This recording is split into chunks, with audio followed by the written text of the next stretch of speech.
Regresamos con más información, gracias por continuar con nosotros. Comentarle que en el marco del Día Internacional para la Eliminación de la Violencia contra las Mujeres y las Niñas, la mesa directiva del Senado de la República presentó en la sede histórica de Jicotencat el protocolo para la prevención, atención y sanción de la violencia de género al interior de la Cámara Alta. Se trata de que el trabajo en el Senado de la República pueda desarrollarse en un ambiente libre de discriminación y de violencia, acompañado todo ello de un plan de prevención a través de campañas permanentes de difusión para la sensibilización y capacitación permanente del personal en materia de violencia de género. La senadora explicó la forma en la que el Senado de la República procederá a sancionar a servidores que sean llamados por una queja o denuncia por violencia de género. En este sentido, se ha estipulado que la Contraloría Interna lleve a cabo procesos claros y con la debida diligencia, ponderando el principio de máxima protección a las personas que presenten alguna queja o denuncia por la violencia de género ejercida.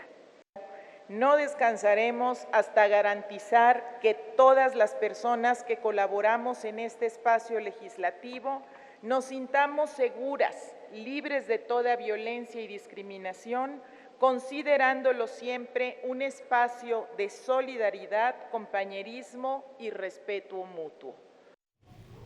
Previo a la presentación se llevó a cabo la conferencia magistral Todo está en juego, impartida por la especialista dominicana Minou Tavares, quien hizo un llamado a la sororidad de las mujeres para unir esfuerzos en una misma agenda feminista. Minusválidas, jóvenes, envejecientes, trabajadoras, empresarias, desempleadas, profesionales, artesanas, políticas, todas, en fin, todas tenemos que hacernos el firme propósito de hacer confluir nuestras resistencias en una sola agenda amplia, rigurosa, exigente. Y en la Cámara de Diputados se llevó a cabo una reunión extraordinaria de las Comisiones Unidas de Justicia, de Gobernación y Población y el proyecto de dictamen relativo a los expedientes de juicio político que se refieran al caso de triangulación de recursos públicos a empresas fantasmas, conocido como la estafa maestra. Corresponde entonces a estas comisiones determinar si se ratifica y hace propia la resolución de la subcomisión o la desecha. En caso de ser aprobada la resolución, el expediente se remitirá a la comisión jurisdiccional para que éste, en ejercicio de sus funciones, integre la sección instructora, que estará encargada de la instrucción del juicio político.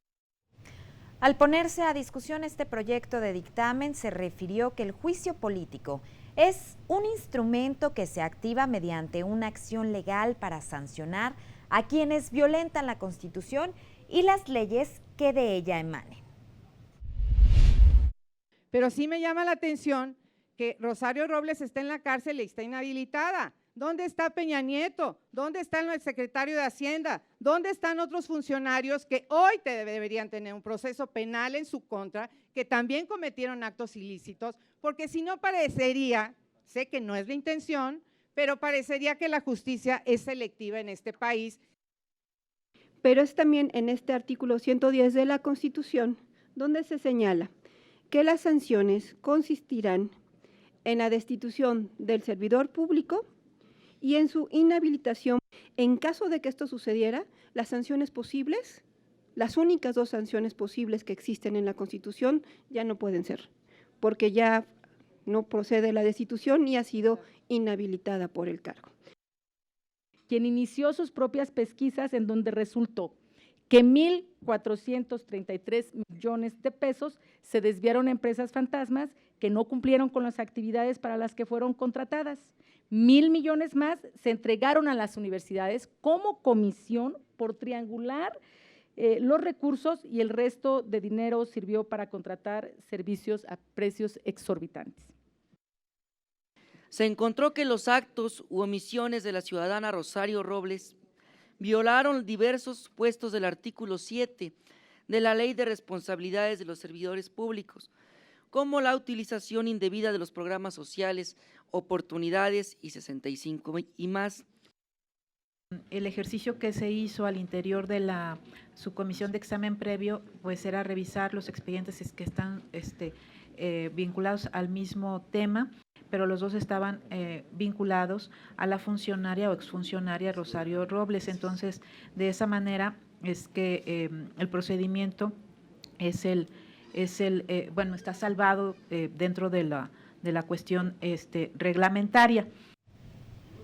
Al final, los expedientes acumulados por los que se ratifica la resolución de la subcomisión de examen previo de denuncias de juicio político por el caso conocido como la estafa maestra fueron aprobados por ambas comisiones por mayoría.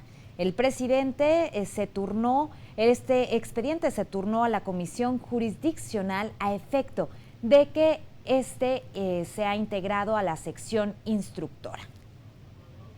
Y bueno, pues en otra información, la Cámara Alta, encargada de acompañar la política exterior, discutió un pronunciamiento sobre las declaraciones del presidente Donald Trump de pretender catalogar a los cárteles mexicanos como grupos terroristas. Los grupos parlamentarios debatieron sobre este asunto. Tendría mucho que hacer en materia de lavado. En realidad, el gran dinero del narco se queda en Estados Unidos. Hay estudios que estiman que un kilo de cocaína en Colombia vale $1,000, en México vale 8,000 y en Nueva York vale 40,000. El gran dinero del narco se queda en Estados Unidos. Y el lavado. Mantenemos nuestra posición de defensa de la soberanía y la unidad nacional. Ahí no se va a escatimar en lo más mínimo. Es un cierre absoluto de filas con el propio gobierno, con el gobierno de la República. Y se pronuncia siempre a favor de nuestra soberanía nacional, considerando que no es la primera vez que el Ejecutivo Federal estadounidense hace declaraciones de este índole. Sabemos por experiencia en este Senado que presentar un frente unido es prioridad ante esta situación. Estas declaraciones deben aprovecharse para abordar una problemática común que nos afecta en gran medida y nos cuesta la pérdida de miles de vidas humanas.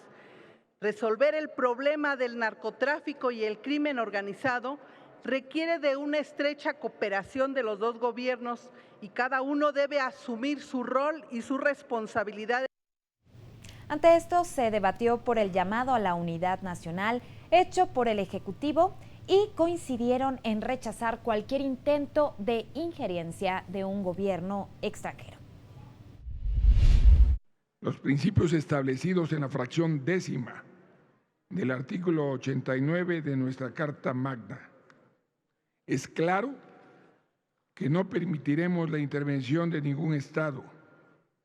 Es claro que exigiremos al Ejecutivo firmeza y congruencia. Cerramos filas con la soberanía de nuestro país. Que quede muy claro, la soberanía de México no está a negociación. México tiene un gravísimo e innegable problema de seguridad, de inseguridad y de violencia que tenemos que atacar los mexicanos con las herramientas, los mecanismos y los recursos que están a mano del Estado mexicano. Porque ante los aranceles, vámonos todos a Tijuana a mostrar la unidad de México. Porque ante la amenaza del presidente Trump de clasificar como terrorismo al narcotráfico, hagamos una diplomacia de unidad. Y yo me pregunto, ¿por qué no llaman a esa unidad nacional para respetar la Constitución?